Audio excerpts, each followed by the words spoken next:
ಎಲ್ಲರಿಗೂ MCQ master ಕ್ವಿಜ್‌ಗೆ ಸ್ವಾಗತ. ಇಂದಿನ ಮೊದಲ ಪ್ರಶ್ನೆ, ಮೇ 2026ರಲ್ಲಿ ಭಾರತದ ಮೊದಲ ಸಮರ್ಪಿತ ಕ್ಯಾಬಿನೆಟ್ ಮಟ್ಟದ ಎಐ ಖಾತೆಯನ್ನು ರಚಿಸಿದ ರಾಜ್ಯ ಯಾವುದು ಮತ್ತು ಈ ಖಾತೆಯನ್ನು ಯಾರಿಗೆ ವಹಿಸಲಾಯಿತು? Option A Tamil Nadu, Palanivel Thyagaraja. Option B Kerala, P K. Kunhalikutty. Option C Karnataka, Priyank Kharge. Option D Telangana, K T. Rama Rao. ಸರಿಯಾದ ಉತ್ತರ ಕೆ.ಪಿ. ಕುಂಗಿಲಿಕುಟ್ಟಿಯವರಿಗೆ ವಹಿಸಲಾಗಿತ್ತು, ಕೇರಳ ರಾಜ್ಯಕ್ಕೆ. ಮತ್ತೆ ಆಪ್ಷನ್ ಎ, ಸಿ ಮತ್ತು ಡಿ ಯಾಕೆ ತಪ್ಪು ಅನ್ನೋದನ್ನ ಹೇಳ್ತೀನಿ. ಆಪ್ಷನ್ ಎ, ಸಿ ಇದು ತಮಿಳುನಾಡು, ಕೇರಳ ಮತ್ತು ತೆಲಂಗಾಣ ರಾಜ್ಯಗಳು ಎ ಉಪಕ್ರಮವನ್ನು ಹೊಂದಿಲ್ಲ. ಮತ್ತೆ ಪ್ರತ್ಯೇಕ ಕ್ಯಾಬಿನೆಟ್ ಮಟ್ಟದ ಎಐ ಖಾತೆಯನ್ನು ಮೊದಲ ರಚಿಸಿದ್ದು ಕೇರಳ. ಮತ್ತೆ ಇದ್ಯಾವುದೂ ಇಲ್ಲ. So option B is the right answer. ಇನ್ನು ಇದ್ರ ಬಗ್ಗೆ ಮುಖ್ಯ ಅಂಶಗಳು, ಕೀ ಪಾಯಿಂಟ್ಸ್ ನೋಡಿದ್ರೆ, ಇದು ಘಟನೆ ನಡೆದಿರೋದು ಕೇರಳವು ಭಾರತದ ಮೊದಲ ರಾಜ್ಯವಾಗಿದ್ದು ಕ್ಯಾಬಿನೆಟ್ ಮಟ್ಟದಲ್ಲಿ ಪ್ರತ್ಯೇಕ ಕೃತಕ ಬುದ್ಧಿಮತ್ತೆ ಖಾತೆಯನ್ನು ರಚಿಸಿದೆ. ಯಾವಾಗ? 20ನೇ ತಾರೀಕು ಮೇ 2026ರಲ್ಲಿ ರಾಜ ಗೆಜೆಟ್ ಆದೇಶದ ಮೂಲಕ ಘೋಷಣೆಯಾಗಿದೆ. ಹೊಸ ಸರ್ಕಾರ ಮಾಡಿರೋದು UDF ಸರ್ಕಾರ, ಮುಖ್ಯಮಂತ್ರಿ ವಿ.ಡಿ. ಸತೀಶ್ ನೇತೃತ್ವದಲ್ಲಿ ನಡೆದಿರೋದು. ಕೇರಳದ ಮುಖ್ಯಮಂತ್ರಿ ಯಾರು ಅಂದರೆ ವಿ.ಡಿ. ಸತೀಶನ್. ಆಮೇಲೆ ಖಾತೆ ವಹಿಸಿದವರು IUMLನ ಹಿರಿಯ ನಾಯಕಿ ಪಿ.ಕೆ. ಕುಂಗಿಲಿಕುಟ್ಟಿ ಅವರು.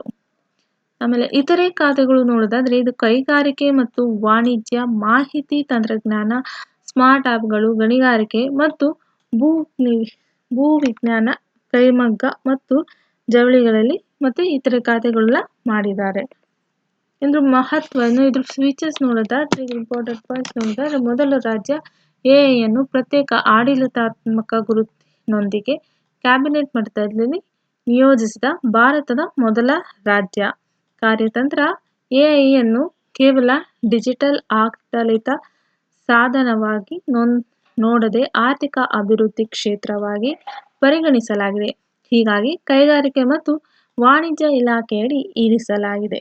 ಗಮನ ಕೇಂದ್ರೀಕರಿಸುವ ಕ್ಷೇತ್ರಗಳಂತ ನೋಡೋದಾದ್ರೆ, ಸ್ಮಾರ್ಟ್ ಆ್ಯಪ್, ಪರಿಸರ ವ್ಯವಸ್ಥೆ ಬೆಳವಣಿಗೆ, ಕೈಗಾರಿಕಾ ಆಧುನೀಕರಣ, IT ವಲಯ ವಿಸ್ತರಣೆ, ಸಾರ್ವಜನಿಕ ಸೇವಾ ನಾವೀನ್ಯತೆಯಾಗಿದೆ. ಇನ್ನು ಮುಂದಿನ ಪ್ರಶ್ನೆ, ಮೇ 2026ರಲ್ಲಿ ಹರಿಯಾಣ ಸರ್ಕಾರವು ಸಾಂಪ್ರದಾಯಿಕ ಲೇಬರ್ ಚೆಕ್ ವ್ಯವಸ್ಥೆಯನ್ನು ಪ್ರಾರಂಭಿಸಿದ ಮೊಬೈಲ್ ಅಪ್ಲಿಕೇಶನ್ ಹೆಸರೇನು? ಆಪ್ಷನ್ ಎ ಇ-ಶ್ರಮ ಆ್ಯಪ್ ಆಗಿದೆಯಾ, ಅಥವಾ option B Shram Mitra, option C digital labour Chowk, option D Janasahayaka app. ಈ ನಾಲ್ಕರಲ್ಲಿ ಯಾವ ಆ್ಯಪ್ ಹರಿಯಾಣ ಸರ್ಕಾರ ಸಾಂಪ್ರದಾಯಿಕ ಲೇಬರ್ ಚೆಕ್ ವ್ಯವಸ್ಥೆಯನ್ನು ಬದಲಿಸಲು ಪ್ರಾರಂಭಿಸಿದ ಮೊಬೈಲ್ ಅಪ್ಲಿಕೇಶನ್ ಅಂತ ಹೆಸರೇನು ಅಂತ ಹೇಳ್ತಾ ಇದೆ. ಯಾವುದು? ಸರಿಯಾದ ಉತ್ತರ ಶ್ರಮ್ ಮಿತ್ರ ಆ್ಯಪ್. ಶ್ರಮ್ ಮಿತ್ರ ಆ್ಯಪ್. ಇನ್ನು ಆಪ್ಷನ್ ಎ ಏನು ಹೇಳುತ್ತೆ ಅನ್ನೋದನ್ನ ನೋಡೋದಾದ್ರೆ,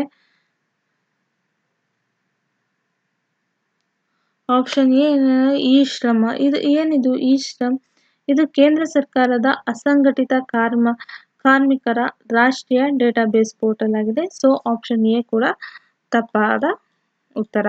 ಇನ್ನು ಆಪ್ಷನ್ ಡಿ, ಇದು ಡಿಜಿಟಲ್ ಲೇಬರ್ ಚೌಕ್. ಏನಿದು? ಇದು ಕೇಂದ್ರ ಕಾರ್ಮಿಕ ಸಚಿವಾಲಯದಿಂದ ನವೆಂಬರ್ 2024ರಲ್ಲಿ ಪ್ರಾರಂಭಿಸಲಾದ ಇದು ಆ್ಯಪ್. ಸೊ ಇದು ಕೂಡ ರಾಂಗ್ ಆನ್ಸರ್. ಇನ್ನು ಜನಸಹಾಯಕ ಆ್ಯಪ್ ಇದೇನು? ಇದು 2021ರಲ್ಲಿ ಹರಿಯಾಣ ಸರ್ಕಾರ ಪ್ರಾರಂಭಿಸಿದ ನಾಗರಿಕ ಸೇವಾ ಆ್ಯಪ್ ಆಗಿದೆ ಇದು. ಸೊ ಅದಕ್ಕೆ ಇದು ಆಪ್ಷನ್ ಡಿ ಕೂಡ ತಪ್ಪು. ಇದು option B Shram Mitra app is the right answer.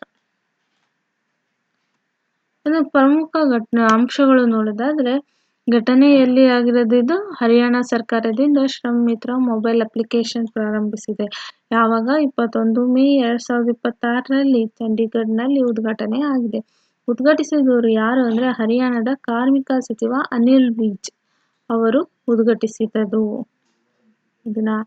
ಇದು ಅಭಿವೃದ್ಧಿಪಡಿಸಿದವರು ಯಾರು ಅಂದರೆ ಹರಿಯಾಣ ಕಟ್ಟಡ ಮತ್ತು ಇತರೆ ನಿರ್ಮಾಣ ಕಾರ್ಮಿಕರ ಕಲ್ಯಾಣ ಮಂಡಳಿಗೋಸ್ಕರ ಇದನ್ನು ಡೆವಲಪ್ ಮಾಡಿರೋದು.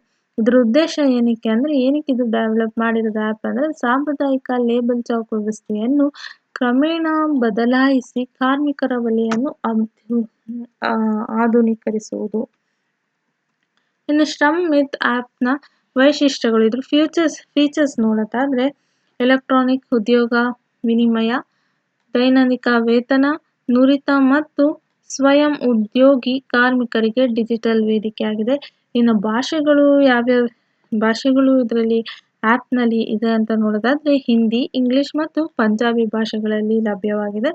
ಆಂಡ್ರಾಯ್ಡ್ ಮತ್ತು ಆಪಲ್ ಪ್ಲಾಟ್ಫಾರ್ಮ್ಗಳಲ್ಲಿ ಉಚಿತವಾಗಿರುತ್ತೆ. ಇದು ನೋಂದಣಿ, ರಿಜಿಸ್ಟ್ರೇಷನ್, ಕಾರ್ಮಿಕರು ಮತ್ತು ಕೌಶಲ್ಯ ಅನುಭವ, ವೃತ್ತಿಮಸ್ತಿ, ಬಡಗಿ, ಎಲೆಕ್ಟ್ರಿಷಿಯನ್, ಪ್ಲಂಬರ್, ವೆಲ್ಡಿಂಗ್, ಪೇಂಟರ್, ತೋಟಗಾರ, ಕ್ಷೌರಿಕ, ಚಮ್ಮರ ಇತ್ಯಾದಿಗಳನ್ನು ನೋಂದಾಯಿಸಬಹುದಾಗಿದೆ. ಇದರಲ್ಲಿ ಇನ್ನು ಉದ್ಯೋಗದಾತರಿಗೆ ನೋಡೋದಾದರೆ ಕೆಲಸದ ಅವಶ್ಯಕತೆಗಳನ್ನು ಅಪ್ಲೋಡ್ ಮಾಡಿ ನೇರವಾಗಿ ಕಾರ್ಮಿಕರೊಂದಿಗೆ ಸಂಪರ್ಕ ಸಾಧಿಸಬಹುದು. ಇನ್ನು ಜಿಯೋ ಮ್ಯಾಪಿಂಗ್ ಕೂಡ ಇದೆ. ಇದರಲ್ಲಿ ಸ್ಥಳ, ದೂರ ಮತ್ತು ಪ್ರಯಾಣದ ಸಮಯದ ನೇರ ಮಾಹಿತಿ ನೀಡುತ್ತದೆ. ವೇತನ, ಕೆಲಸದ ಅವಧಿ ಚರ್ಚಿಸಲು ಕೂಡ ಇದರಲ್ಲಿ ಅವಕಾಶವಿದೆ. ಇನ್ನು ಲೇಬರ್ ಚೌಕ್, ಇಲ್ಲಿ ಸುಮಾರು ಕಡೆಯಲ್ಲಿ ಲೇಬರ್ ಚೌಕ್ ಅಂತ ನೋಡಿದ್ರಿ. ಇಲ್ಲಿ ಇದ್ರ ಉದ್ದೇಶ ಲೇಬರ್ ಚೌಕ್ ವ್ಯವಸ್ಥೆ. ಆಮೇಲೆ ಕ್ವಶನ್ ಅದು ಕೂಡ ಇಲ್ಲಿ ಲೇಬರ್ ಚೌಕ್ ಅಂತ ಇದೆ. ಇಲ್ಲಿ ಸಾಂಪ್ರದಾಯಿಕ ಲೇಬರ್ ಚೌಕ್ ವ್ಯವಸ್ಥೆಯನ್ನು ಬದಲಿಸಲು ಪ್ರಾರಂಭಿಸಿದ ಆ್ಯಪ್ ಯಾವುದು? Labour Chowk means labour Chowk ಅಂದ್ರೆ ಏನು ಫಸ್ಟ್ ಅದನ್ನು ನೋಡೋಣ. ಇದು ಏನು? ದೈನಂದಿಕದ ವೇತನ, ಕಾರ್ಮಿಕರು ಕೆಲಸದ ನಿರೀಕ್ಷೆಯಲ್ಲಿ ಸಾರ್ವಜನಿಕ ಸ್ಥಳಗಳಲ್ಲಿ ಸೇರುವ ಸಾಂಪ್ರದಾಯಿಕ ವ್ಯವಸ್ಥೆಯಾಗಿರುತ್ತೆ. ಇದು ಶ್ರಮ್ ಮಿತ್ರ ಆ್ಯಪ್ ಅನ್ನು ಡಿಜಿಟಲ್ ಮಾಡಿ ಪಾರದರ್ಶಕತೆಯನ್ನು ತರುತ್ತದೆ. ಇನ್ನು ಮುಂದಿನ ಪ್ರಶ್ನೆ, ಮೇಘಾಲಯದ ಉಮ್ರೋಯಿನಲ್ಲಿ ನಡೆದ ಬಹುಪಕ್ಷೀಯ ಸೇನಾ ಸಮರಾಭ್ಯಾಸ ಪ್ರಗತಿ 2026ರಲ್ಲಿ ಭಾರತವನ್ನು ಹೊರತುಪಡಿಸಿ ಎಷ್ಟು ದೇಶಗಳು ಭಾಗವಹಿಸಿದ್ದವು? ಭಾರತ ಬಿಟ್ಟು ಎಷ್ಟು ದೇಶಗಳು ಇದರಲ್ಲಿ ಭಾಗವಹಿಸಿದವು? ಪ್ರಗತಿ 2026 ಸಮರಾಭ್ಯಾಸದಲ್ಲಿ ಮೇಘಾಲಯದಲ್ಲಿ ಅಂತ ಕೇಳ್ತಾ ಇದ್ರೆ ಯಾವುದು? ಎಷ್ಟು ದೇಶ? ಆಪ್ಷನ್ ಎ 10 ದೇಶಗಳು, ಆಪ್ಷನ್ ಬಿ 12 ದೇಶಗಳು, ಆಪ್ಷನ್ ಸಿ 13, ಆಪ್ಷನ್ ಡಿ 15 ದೇಶಗಳು. ಇನ್ನು ಸರಿಯಾದ ಉತ್ತರ ಬಂದು ಆಪ್ಷನ್ ಬಿ 12 ದೇಶಗಳು ಪಾರ್ಟಿಸಿಪೇಟ್ ಮಾಡಿರೋದು. ಇನ್ನು ಎ, ಸಿ ಮತ್ತು ಡಿ ಯಾಕೆ ತಪ್ಪು ಅಂದರೆ ಒಟ್ಟು ಇರೋದೇ 13 ದೇಶಗಳು, ಇಂಡಿಯಾನು ಸೇರಿಸಿದ್ರೆ 13 ದೇಶಗಳು, ಇಂಡಿಯಾ ಬಿಟ್ಟು ನೋಡೋದಾದ್ರೆ 12 ದೇಶಗಳು ಅಂತ ಕ್ವಶನ್ ಕೇಳಿರೋದು. ಸೊ ಇದು ಆಪ್ಷನ್ ಎ ಮತ್ತು ಆಪ್ಷನ್ ಸಿ, ಆಪ್ಷನ್ ಡಿ ಎಲ್ಲ ತಪ್ಪಾಗಿರುತ್ತೆ. ಇನ್ನು ಮುಖ್ಯ ಅಂಶಗಳು ನೋಡೋದಾದ್ರೆ ಈ ಘಟನೆಯ ಬಹುಪಕ್ಷೀಯ ಸೇನಾ ಸಮರಾಭ್ಯಾಸ ಪ್ರಗತಿ 2026 partnership of regional army's for growth and transformation in the Indian ocean region ಆಗಿರುತ್ತೆ. ದಿನಾಂಕ ಯಾವತ್ತಿನ ನಡೆದಿರೋದು? 18 ಮೇ ರಿಂದ 31 ಮೇ 2026ರವರೆಗೆ 2 ವಾರಗಳ ಕಾಲ ಈ ಸಮರಾಭ್ಯಾಸ ನಡೀತದೆ. ಇದು ಸ್ಥಳ ಎಲ್ಲಿ? ಜಂಟಿ ತರಬೇತಿ ನೋಡ್ ಉಮ್ರೋಮ್ ಮಿಲಿಟರಿ ಸ್ಟೇಷನ್ ಮೇಘಾಲಯದಲ್ಲಿ ನಡೆಯೋದು. ಇನ್ನು ಭಾಗವಹಿಸಿದ ರಾಷ್ಟ್ರಗಳು ನೋಡೋದಾದ್ರೆ ಭಾರತದ ಸೇರಿ 13 ದೇಶಗಳು, ಅದರಲ್ಲಿ Bhutan, Cambodia, Indonesia, Laos, Malaysia, Maldives, Myanmar, Nepal, Philippines, Seychelles, Sri Lanka ಮತ್ತು ವಿಯೆಟ್ನಾಂ. ಇನ್ನು ಪಡೆಗಳ ಸಂಖ್ಯೆ ಎಷ್ಟು ಜನ ಅಂದರೆ 400ಕ್ಕೂ ಹೆಚ್ಚು ಸೈನಿಕರು ಇದರಲ್ಲಿ ಪಾರ್ಟಿಸಿಪೇಟ್ ಮಾಡಿದ್ದಾರೆ. ಇನ್ನು ಸಮರಾಭ್ಯಾಸದ ಇದ್ರ ಉದ್ದೇಶ ಏನಕ್ಕೆ ಅಂದರೆ ಭಯೋತ್ಪಾದನಾ ನಿಗ್ರಹ, ಅರೆ ಪರ್ವತ ಮತ್ತು ಕಾಡು ಪ್ರದೇಶದಲ್ಲಿ ಕಾರ್ಯಾಚರಣೆಗಳ ಮೇಲೆ ಗಮನ ಇಡೋದಕ್ಕೋಸ್ಕರ ಇದನ್ನು ಮಾಡಿರ್ತಾರೆ. ಆಮೇಲೆ ಪರಸ್ಪರ ಕಾರ್ಯ ಸಾಮರ್ಥ್ಯ, ಜಂಟಿ ಯೋಜನೆ, ಯುದ್ಧ ತಂತ್ರ, ಡ್ರಿಲ್ಗಳು, ಸಮನ್ವಯಿತ ಕಾರ್ಯಾಚರಣೆ ಕೂಡ ಇರುತ್ತದೆ. ಆಮೇಲೆ ತಂತ್ರಜ್ಞಾನ ಪ್ರದರ್ಶನ ಅಂದರೆ ಆತ್ಮನಿರ್ಭರ ಭಾರತ ಅಡಿಯಲ್ಲಿ ಸ್ಥಳೀಯ ರಕ್ಷಣಾ ಉತ್ಪಾದನೆ ಮತ್ತು DRDOನ ಪ್ರದರ್ಶನ ಇರುತ್ತದೆ. ಆಮೇಲೆ ಸೌಹಾರ್ದತೆ ನೋಡೋದಾದ್ರೆ ಕ್ರೀಡೆ, ಸಾಂಸ್ಕೃತಿಕ ಕಾರ್ಯಕ್ರಮ, ಯೋಗ ಅವಧಿಗಳ ಮೂಲಕ ಬಾಂಧವ್ಯ ವೃದ್ಧಿಯಾಗಿರುತ್ತೆ. ಇನ್ನು ಮುಂದಿನ ಪ್ರಶ್ನೆ, ವಿಶ್ವ ಮೆಟ್ರಾಲಜಿ ದಿನ 2026ರ ಥೀಮ್ಸ್ ಏನು ಮತ್ತು ಭಾರತವು OIML ಪ್ರಮಾಣ ಪತ್ರಗಳನ್ನು ನೀಡಲು ಅಧಿಕೃತಗೊಂಡ ವಿಶ್ವದ ಎಷ್ಟನೇ ದೇಶವಾಯಿತು? Option A measurement for health, ಇದು 10ನೇ ದೇಶ ಥೀಮ್ ಹೇಳ್ತಾ ಇರೋದು. Option B metrology building trust in policy making, ಇದು 13ನೇ ದೇಶ ಅಂತ ಹೇಳ್ತಿದ್ದಾರೆ. Option C sustainability in measurements, ಇದು 12ನೇ ದೇಶ ಅಂತ ಹೇಳ್ತಿದೆ. Option D digital transformation in metrology, ಇದು 15ನೇ ದೇಶ ಅಂತ ಹೇಳ್ತಿದೆ ಆಪ್ಷನ್ಸ್. ಇನ್ನು ಸರಿಯಾದ ಉತ್ತರ ನೋಡೋದಾದ್ರೆ metrology building trust in policy making 13ನೇ ದೇಶ ಆಗಿರುತ್ತೆ. Option B is the right answer. ಇನ್ನು ಆಪ್ಷನ್ ಎ, ಸಿ, ಡಿ ಯಾಕೆ ತಪ್ಪು? ಇದು theme building trust in policy making ಮತ್ತು ಭಾರತದ 13ನೇ ದೇಶ ಆಗಿರೋದು. ಸೊ ಇದು 13ನೇ ದೇಶ ಆಗಿರೋದ್ರಿಂದ ಇದು 10ನೇ ದೇಶ ಇದು ಯಾಕಾಗುತ್ತೆ? ಇದು 12ನೇ ದೇಶ, ಇದು ಸಿ ಕೂಡ ತಪ್ಪಾಗುತ್ತೆ. 15ನೇ ದೇಶ ಇದು ಕೂಡ ತಪ್ಪಾಗಿರುತ್ತೆ. So option B is the right answer. ಇನ್ನು ಇದ್ರ ಬಗ್ಗೆ ಕೀ ಫೀಚರ್ಸ್, ಕೀ ಪಾಯಿಂಟ್ಸ್ ನೋಡೋದಾದ್ರೆ ಇದ್ರ ಘಟನೆ ನಡೆದಿರೋದು ಭಾರತ ಸರ್ಕಾರವು ವಿಶ್ವ ಮೆಟ್ರಾಲಜಿ ದಿನ 2026 ಆಚರಿಸಿರೋದು. ಮೀಟರ್ ಒಪ್ಪಂದಕ್ಕೆ ಸಹಿ ಹಾಕಿದ 151ನೇ ವಾರ್ಷಿಕೋತ್ಸವದ ದಿನವಾಗಿರುತ್ತೆ. ಇದು ದಿನಾಂಕ ನಡೆದಿರೋದು 20 ಮೇ 2026. ಥೀಮ್ ಏನಿರುತ್ತೆ? Metrology building trust in policy making, ನೀತಿ ನಿರೂಪಣೆಯಲ್ಲಿ ವಿಶ್ವಾಸ ನಿರ್ಮಿಸುವ ಮೆಟ್ರಾಲಜಿ. ಆಯೋಜಕರು ಗ್ರಾಹಕ ವ್ಯವಹಾರಗಳ ಇಲಾಖೆ, ಭಾರತ ಸರ್ಕಾರ. ಮುಖ್ಯ ಅತಿಥಿ ಯಾರಿದ್ರು ಅಂದ್ರೆ ಮುಖ್ಯ ಅತಿಥಿಯಾಗಿ ಕೇಂದ್ರ ಗ್ರಾಹಕ ವ್ಯವಹಾರಗಳು, ಆಹಾರ ಮತ್ತು ಸಾರ್ವಜನಿಕ ವಿತರಣಾ ಸಚಿವ ಶ್ರೀ ಪ್ರಹ್ಲಾದ್ ಜೋಶಿ ಅವರು ಇಲ್ಲಿ ಇದು ವರ್ಚುವಲ್ ಭಾಷಣವಾಗಿತ್ತು. ಜೊತೆಗೆ ಇನ್ನು ಮುಂದಿನ ಪ್ರಶ್ನೆ, ಭಾರತದಲ್ಲಿ ಮೇ 21ನ್ನು ಭಯೋತ್ಪಾದನಾ ವಿರೋಧಿ ದಿನ ಎಂದು ಏಕೆ ಆಚರಿಸಲಾಗುತ್ತದೆ? ಆಪ್ಷನ್ ಎ ಇಂದಿರಾ ಗಾಂಧಿ ಅವರ ಹತ್ಯೆಯಾದ ದಿನ. ಆಪ್ಷನ್ ಬಿ ರಾಜೀವ್ ಗಾಂಧಿ ಅವರ ಹತ್ಯೆಯಾದ ದಿನ. ಆಪ್ಷನ್ ಸಿ ಸಂಸತ್ ಭವನದ ಮೇಲಿನ ದಾಳಿನ ದಿನ. ಆಪ್ಷನ್ ಡಿ ಮುಂಬೈ 26/11 ದಾಳಿಯ ದಿನ ಆಗಿರುತ್ತೆ. ಯಾವುದು ಸರಿಯಾದ ಉತ್ತರ? ಸರಿಯಾದ ಉತ್ತರ ಆಪ್ಷನ್ ಬಿ ರಾಜೀವ್ ಗಾಂಧಿ ಅವರ ಹತ್ಯೆಯಾದ ದಿನವಾಗಿರುತ್ತೆ. ಇನ್ನು ಆಪ್ಷನ್ ಎ, ಸಿ ಮತ್ತೆ ಡಿ ಯಾಕೆ ತಪ್ಪು ಅಂದ್ರೆ ಆಪ್ಷನ್ ಎ ಇಂದಿರಾ ಗಾಂಧಿ ಹತ್ಯೆಯಾದ ದಿನ ಅಂತ ಇದೆ. ಇದು ಇಂದಿರಾ ಗಾಂಧಿ 31 ಅಕ್ಟೋಬರ್ 1984 ರಂದು ಹತ್ಯೆಯಾಗಿರೋದು. ಯಾವಾಗ ಇವ್ರ ಹತ್ಯೆಯಾಗಿರೋದು? 1984 ದಿನದಂದು ಅಕ್ಟೋಬರ್ 31ನೇ ತಾರೀಕು ಇವ್ರದ್ದು ಹತ್ಯೆಯಾಗಿರೋದು. ಸೊ ಇಂದಿರಾ ಗಾಂಧಿ ಕೂಡ ತಪ್ಪಾಗಿರುತ್ತೆ. ಇನ್ನು ಆಪ್ಷನ್ ಸಿ ಸಂಸತ್ ಭವನ ಮೇಲಿನ ದಾಳಿ, ಇದು ಸಂಸತ್ ದಾಳಿಯಾಗಿರೋದು 13 ಡಿಸೆಂಬರ್ 2001ರಲ್ಲಿ ಇದು ದಾಳಿಯಾಗಿರೋದು ಸಂಸತ್ಗೆ. ಸೊ ಆಪ್ಷನ್ ಸಿ ಕೂಡ ತಪ್ಪಾಗಿರುತ್ತೆ. ಇನ್ನು ಮುಂಬೈ ದಾಳಿ, ಇದು ಮುಂಬೈ ದಾಳಿ 26 ಮೇ 2008ರಂದು ಇದು ದಾಳಿಯಾಗಿರೋದು. ಸೊ ಅದಕ್ಕೆ ಆಪ್ಷನ್ ಡಿ ಕೂಡ ತಪ್ಪಾಗಿದೆ. ರಾಜೀವ್ ಗಾಂಧಿ ಅವರ ಹತ್ಯೆಯಾದ ದಿನ ಯಾವತ್ತು? ಮೇ 21ರಂದು. ಅದಕ್ಕೆ ಭಯೋತ್ಪಾದನಾ ವಿರೋಧಿ ದಿನ ಎಂದು ಘೋಷಿಸಿದ್ದಾರೆ ಅವತ್ತಿನ ದಿನನ. ಇನ್ನು ಅದ್ರ ಬಗ್ಗೆ ಕೀ ಪಾಯಿಂಟ್ಸ್ ನೋಡೋದಾದ್ರೆ ಮೇ 21 ಗುರುವಾರದಂದು ಈ ದಿನ ಬಂದಿರೋದು ಈ ವರ್ಷ. ಸಂದರ್ಭ ಭಾರತದ ಮಾಜಿ ಪ್ರಧಾನಿ ರಾಜೀವ್ ಗಾಂಧಿ ಅವರ ಪುಣ್ಯತಿಥಿಯಾಗಿರುತ್ತೆ ಅವತ್ತಿನ ದಿನ. ಘಟನೆ ಮೇ 1991ರಂದು ತಮಿಳುನಾಡಿನ ಶ್ರೀಪೆರಂಬದೂರಿನಲ್ಲಿ LTT ಉಗ್ರರಿಂದ ನಡೆದ ಆತ್ಮಹತ್ಯಾ ಬಾಂಬ್ ದಾಳಿಯಲ್ಲಿ ರಾಜೀವ್ ಗಾಂಧಿ ಹತ್ಯೆಯಾದರು. ಇದು LTT ಇದು ಉಗ್ರ ಟೆರರಿಸ್ಟ್ ಅವ್ರದ್ದು. ಅವರು ಅವತ್ತಿನ ದಿವಸ ಅವರು LTT ಅವರು ಪರ್ಸನ್ ಬಂದು ಸೆಲ್ಫ್ ಬಾಂಬ್ ಆಗಿ ದಾಳಿ ಮಾಡಿರೋದು. ಆಚರಣೆಯ ಪ್ರಾರಂಭ ವಿ.ಪಿ. ಸಿಂಗ್ ಸರ್ಕಾರವು ಈ ದಿನವನ್ನು ಭಯೋತ್ಪಾದನಾ ವಿರೋಧಿ ದಿನ ಎಂದು ಘೋಷಿಸಿತು. ಇನ್ನು ಮುಂದಿನ ಪ್ರಶ್ನೆ, ಮೇ 2026ರಲ್ಲಿ ಪ್ರಧಾನಿ ನರೇಂದ್ರ ಮೋದಿ ಅವರು ವಿಶ್ವಸಂಸ್ಥೆಯ ಆಹಾರ ಮತ್ತು ಕೃಷಿ ಸಂಸ್ಥೆ ಇಂದ ಪಡೆದ ಅತ್ಯುನ್ನತ ಗೌರವದ ಹೆಸರೇನು? Option A world food peace prize, option B Agricola medal, option C Borlaug ಪ್ರಶಸ್ತಿ, option D golden wheat award. ಸರಿಯಾದ ಉತ್ತರ ಆಪ್ಷನ್ ಬಿ ಅಗ್ರಿಕೋಲಾ ಪದಕ ಅಂದ್ರೆ ಅಗ್ರಿಕೋಲಾ ಮೆಡಲ್ ಆಗಿರುತ್ತೆ. ಇನ್ನು ಆಪ್ಷನ್ ಎ ಮತ್ತೆ ಸಿ ಡಿ ಯಾಕೆ ತಪ್ಪು ನೋಡೋದ. ಇದು ಆಪ್ಷನ್ ಎ ಏನು ಹೇಳುತ್ತೆ, ವರ್ಲ್ಡ್ ಫುಡ್ ಪ್ರೈಸ್. ಇದು ಅಮೆರಿಕದ ಡ್ರೆಸ್ ಮೊಯಿಸ್ ಮೊದಲ ಖಾಸಗಿ ಫೌಂಡೇಶನ್ ನೀಡುವ ಪ್ರಶಸ್ತಿಯಾಗಿರುತ್ತೆ. ಸೊ ಆಪ್ಷನ್ ಎ ಕೂಡ ತಪ್ಪಾಗಿರುತ್ತೆ.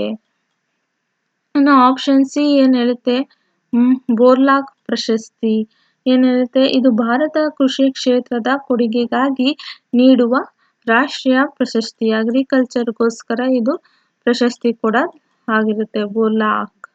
ಸೊ ಆಪ್ಷನ್ ಸಿ ಕೂಡ ತಪ್ಪಾದ ಉತ್ತರ. ಇನ್ನು ಆಪ್ಷನ್ ಡಿ ಏನ್ ಹೇಳುತ್ತೆ, ಗೋಲ್ಡನ್ ವೀಟ್ ಅವಾರ್ಡ್.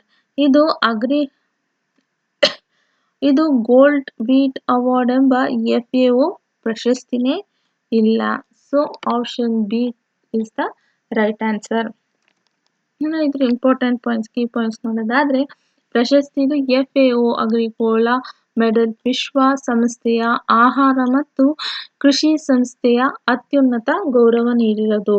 ಪ್ರದಾನ ಮಾಡಿರೋದು ಯಾವ ದಿನಾಂಕ? 20 ಮೇ 2026 ರೋಮ್ನ FAO ಪ್ರಧಾನ ಕಚೇರಿಯಲ್ಲಿ ಪ್ರದಾನ ಮಾಡಿರೋದು. ಪ್ರದಾನ ಮಾಡಿದಾರು ಅಂದ್ರೆ FAO ಮಹಾನಿರ್ದೇಶಕ ಡಾಕ್ಟರ್ ಕ್ಯೂ ಡೆಂಗ್ಯೂ ಅವರು ಇದನ್ನ ಪ್ರದಾನ ಮಾಡಿರೋದು. ಕಾರಣ ಆಹಾರ ಭದ್ರತೆ, ಸುಸ್ಥಿರ ಕೃಷಿ ಮತ್ತು ಗ್ರಾಮೀಣಾಭಿವೃದ್ಧಿಗೆ ನೀಡಿದ ಕೊಡುಗೆಯಾಗಿ. ಇನ್ನು ಮಹತ್ವ ಏನಿಗೆ, ಜಾಗತಿಕ ಆಹಾರ ಭದ್ರತೆ, ಸುಧಾರಿತ ಪೌಷ್ಟಿಕತೆ ಮತ್ತು ಕೃಷಿ ಅಭಿವೃದ್ಧಿಗೆ ಅಸಾಧಾರಣ ಪಾತ್ರ ವಹಿಸಿದ ಗಣ್ಯ ವ್ಯಕ್ತಿಗಳಿಗೆ ನೀಡುವ FAOನ ಅತ್ಯುನ್ನತ ಗೌರವಗಳಲ್ಲಿ ಒಂದಾಗಿದೆ. ಇದ್ರ ವಿಶೇಷ ಏನು, ಈ ಗೌರವ ಪಡೆದ ಎರಡನೇ ಭಾರತೀಯ ಪ್ರಧಾನಿ ಮೊದಲಿಗರು ಡಾಕ್ಟರ್ ಮನಮೋಹನ್ ಸಿಂಗ್ 2008ರಲ್ಲಿ ಈ ಗೌರವನ ಪಡೆದಿದ್ರು. ಇನ್ನು ಪ್ರಧಾನಿ ಮೋದಿ ಅವರ ಪ್ರತಿಕ್ರಿಯೆ ಹೇಗಿತ್ತು ಅಂದ್ರೆ, ಇದು ಭಾರತದ ಲಕ್ಷಾಂತರ ರೈತರು, ಜಾನುವಾರು ಪಾಲಕರು, ಮೀನುಗಾರರು, ಕೃಷಿ ವಿಜ್ಞಾನಿಗಳು ಮತ್ತು ಕಾರ್ಮಿಕರಿಗೆ ಸಂದ ಗೌರವ ಆಗಿರುತ್ತೆ. ಆಮೇಲೆ ಮಾನವ ಕಲ್ಯಾಣ, ಆಹಾರ ಭದ್ರತೆ ಮತ್ತು ಸುಸ್ಥಿರ ಅಭಿವೃದ್ಧಿಗೆ ಭಾರತದ ಅಚಲ ಬದ್ಧತೆಗೆ ಸಂದ ಗೌರವ ಆಗಿರುತ್ತೆ. ನಮ್ಮ ಭಾರತದ ಕೃಷಿ ದೃಷ್ಟಿಕೋನ ನೋಡೋದಾದ್ರೆ, producing better, not just producing more. ಕೇವಲ ಹೆಚ್ಚು ಉತ್ಪಾದನೆಯಲ್ಲ, ಉತ್ತಮ ಉತ್ಪಾದನೆಗೆ ಒತ್ತು. ಅಲ್ಲೇ ಹೇಳುತ್ತೆ, ಬರೀ ಉತ್ಪಾದನೆ ಪ್ರೊಡಕ್ಷನ್ ಮಾಡೋದಲ್ಲ, ಬರೀ ಚೆನ್ನಾಗಿ ಕ್ವಾಲಿಟಿ ಆಗಿರೋ ಉತ್ತಮವಾಗಿರುವಂಥದ್ದು ಉತ್ಪಾದನೆ ಮಾಡೋದು ಹೆಚ್ಚು, ಅದು ಇಂಪಾರ್ಟೆಂಟ್. ಜೈವಿಕ ವೈವಿಧ್ಯತೆ ಹೆಚ್ಚಳ ಮತ್ತು ರಾಸಾಯನಿಕ ಗೊಬ್ಬರಗಳ ಮೇಲಿನ ಅವಲಂಬನೆ ಕಡಿಮೆಯಾಗಿರುತ್ತೆ. ತಂತ್ರಜ್ಞಾನವು ಭಾರತೀಯ ಕೃಷಿ ಹೊಸ ಶಕ್ತಿಯಾಗಿರುತ್ತೆ ಮತ್ತೆ ಸಿರಿಧಾನ್ಯಗಳ ಕೃಷಿಗೆ ಉತ್ತೇಜನ ಆಗಿರುತ್ತೆ. ಮುಂದಿನ ಪ್ರಶ್ನೆ, 2026ರಲ್ಲಿ ಅಂತಾರಾಷ್ಟ್ರೀಯ ಬ್ರೂಕರ್ ಪ್ರಶಸ್ತಿ ಗೆದ್ದ ತೈವಾನ್ ಟ್ರಾವೆಲಾಗ್ ಕೃತಿಯ ವಿಶೇಷತೆ ಏನು? ಆಪ್ಷನ್ ಎ ಇಂಗ್ಲಿಷ್ನಲ್ಲಿ ಮೂಲತಃ ಬರೆದ ಮೊದಲ ತೈವಾನೀಸ್ ಕಾದಂಬರಿಯಾಗಿದೆ. ಆಪ್ಷನ್ ಬಿ ಮ್ಯಾಂಡರಿನ್ ಚೈನೀಸ್ನಿಂದ ಇಂಗ್ಲಿಷ್ಗೆ ಅನುವಾದನಗೊಂಡು ಈ ಪ್ರಶಸ್ತಿ ಗೆದ್ದ ಮೊದಲ ಕೃತಿ. ಆಪ್ಷನ್ ಸಿ ಜಪಾನೀಸ್ ಭಾಷೆಯಿಂದ ಅನುವಾದಗೊಂಡ ಮೊದಲ ಕೃತಿ. ಆಪ್ಷನ್ ಡಿ ತೈವಾನ್ನ ಮೊದಲ ಗ್ರಾಫಿಕ್ ಕಾದಂಬರಿ. ಸರಿಯಾದ ಉತ್ತರ ನೋಡೋದಾದ್ರೆ ಆಪ್ಷನ್ ಬಿ ಮ್ಯಾಂಡರಿನ್ ಚೈನೀಸ್ ನಿಂದ ಇಂಗ್ಲಿಷ್ಗೆ ಅನುಮೋದನೆಗೊಂಡು ಈ ಪ್ರಶಸ್ತಿ ಗೆದ್ದ ಮೊದಲ ಕೃತಿ ಆಗಿರುತ್ತೆ. ಇನ್ನು ಆಪ್ಷನ್ ಎ ಯಾಕೆ ತಪ್ಪು, ಇದು ಮೂಲ ಕೃತಿ ಮ್ಯಾಂಡರಿನ್ ಚೈನೀಸ್ ನಲ್ಲಿದೆ, ಇಂಗ್ಲಿಷ್ ನಲ್ಲಲ್ಲ. So option A is the wrong answer. ಇನ್ನು ಆಪ್ಷನ್ ಸಿ, ಇದು ಕಥಾವಸ್ತು ಜಪಾನೀಸ್ಗೆ ಪಾತ್ರಧಾರದು ಮೂಲ ಭಾಷೆ ಮ್ಯಾಂಡ್ರಿನ್ನಲ್ಲಿದೆ. ಸೊ ಆಪ್ಷನ್ ಸಿ ಕೂಡ ತಪ್ಪಾಗಿದೆ. ಇನ್ನು ಆಪ್ಷನ್ ಡಿ ಏನಂತೆ, ಇದು ಕಾದಂಬರಿ, ಗ್ರಾಫಿಕ್ ಕಾದಂಬರಿ ಅಲ್ಲ. ಸೊ ಆಪ್ಷನ್ ಡಿ ಕೂಡ ತಪ್ಪಾಗುತ್ತೆ. ಸರಿಯಾದ ಉತ್ತರ ಆಪ್ಷನ್ ಬಿ. ಇನ್ನು ಕೀ ಪಾಯಿಂಟ್ಸ್ ನೋಡೋದಾದ್ರೆ ಇದರ ಕೃತಿ ಯಾವುದು ಅಂದ್ರೆ ತೈವಾನ್ ಟ್ರಾವೆಲಾಂಗ್ ಯು. ಲೇಖಕಿ ಯಾರು?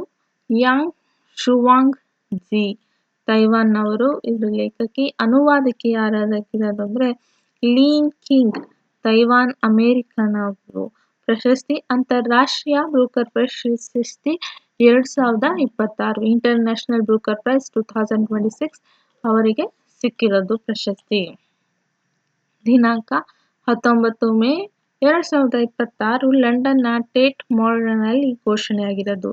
ಇದ್ರ ಬಹುಮಾನ ಸುಮಾರು 55 ಲಕ್ಷ. ಲೇಖಕಿ ಮತ್ತು ಅನುವಾದಕಿ ನಡುವೆ ಸಮಾನವಾಗಿ ಹಂಚಿಕೆಯಾಗಿದೆ. ಇನ್ನು ಐತಿಹಾಸಿಕ ಮಹತ್ವ ನೋಡೋದಾದ್ರೆ ಮೊದಲ ಬಾರಿಗೆ ಮ್ಯಾಂಡ್ರಿನ್ ಚೈನೀಸ್ನಿಂದ ಇಂಗ್ಲಿಷ್ಗೆ ಅನುವಾದಗೊಂಡ ಅಂತಾರಾಷ್ಟ್ರೀಯ ಬ್ರೂಕರ್ ಪ್ರಶಸ್ತಿ ಗೆದ್ದ ಮೊದಲ ಕೃತಿಯಾಗಿದೆ ಇದು. ಇನ್ನು ತೈವಾನ್ಗೆ ಮೊದಲವಾಗಿದೆ ಏನು, ತೈವಾನೀಸ್ ಲೇಖಕಿಯ ಕೃತಿಯೊಂದು ಈ ಪ್ರಶಸ್ತಿ ಗೆದ್ದು ಮೊದಲ ಬಾರಿಗೆ ಆಗಿದೆ. ಇನ್ನು ಪ್ರಕಾಶಕರು ಅಂಡ್ ಅದರ್ ಸ್ಟೋರಿ ಸತತ 2ನೇ ವರ್ಷದ ಗೆಲುವಾಗಿರುತ್ತೆ. ಇನ್ 2025 ಅಲ್ಲಿ ಹಾರ್ಟ್ಲಮ್ಗೆ ಗೆದ್ದಿತು. ಕಾದಂಬರಿಯ ಬಗ್ಗೆ ತಿಳ್ಕೊಳ್ಳೋದಾದ್ರೆ ಇದ್ರ ಹಿನ್ನೆಲೆ 1938ರ ಜಪಾನ್ ಆಕ್ರಮಿತ ತೈವಾನ್. ಕಥಾವಸ್ತು ಜಪಾನಿ ಕಾದಂಬರಿಗಾರ್ತಿ ಅಯೋಮಾ ಕಿಜೋಕೊ ತೈವಾನ್ಗೆ ಭೇಟಿ ನೀಡಿ ಸ್ಥಳೀಯ ಅನುವಾದಕಿ ಚಿಜುರು ಜೊತೆ ಪ್ರಕಾಶಾಸ್ತ್ರ ಪ್ರವಾಸ ಕೈಗೊಳ್ಳುತ್ತದೆ. ವಿಶೇಷಗಳು ವಸಾಹತುಶಾಹಿ ಅಧಿಕಾರ ವರ್ಗ, ಪ್ರೀತಿ, ಆಹಾರ, ಸಂಸ್ಕೃತಿಯಾಗಿರುತ್ತೆ. ಇದ್ರ ಶೈಲಿ ಕಾಲ್ಪನಿಕವಾಗಿ ಮರುಶೋಧಿಸಲಾದ ಜಪಾನೀಸ್ ಪ್ರವಾಹ ಕಥನ ಅನುವಾದದ ರೂಪದಲ್ಲಿ ಬರೆಯಲಾಗಿದೆ. ಇನ್ನು ಅಧ್ಯಾಯಗಳು ನೋಡೋದಾದ್ರೆ ಪ್ರತಿಯೊಂದು ಅಧ್ಯಾಯವು ಆಹಾರ ಪದಾರ್ಥ ಹೆಸರಿನಲ್ಲದೆ ಮಿಟ್ಸುಮಿ ಬಾಶೋ ಇತ್ಯಾದಿಯಾಗಿದೆ. ಎಲ್ಲರಿಗೂ ಧನ್ಯವಾದ ಅಂತ ಹೇಳ್ತಾ ಮುಂದಿನ ವಿಡಿಯೋದಲ್ಲಿ ಭೇಟಿಯಾಗೋದು. ಅಲ್ಲಿವರೆಗೂ ಥ್ಯಾಂಕ್ ಯು. ಹೀಗೆ ವಿಡಿಯೋನ ನೋಡಿ ಸಪೋರ್ಟ್ ಮಾಡಿ, ಲೈಕ್, ಶೇರ್ ಮತ್ತು ಸಬ್ಸ್ಕ್ರೈಬ್ ಕೊಡಿ. ಇಷ್ಟ ಆಗಿಲ್ಲ ಅಂದರೆ ಡಿಸ್ಲೈಕ್ ಕೂಡ ಕೊಡಿ. Thank you.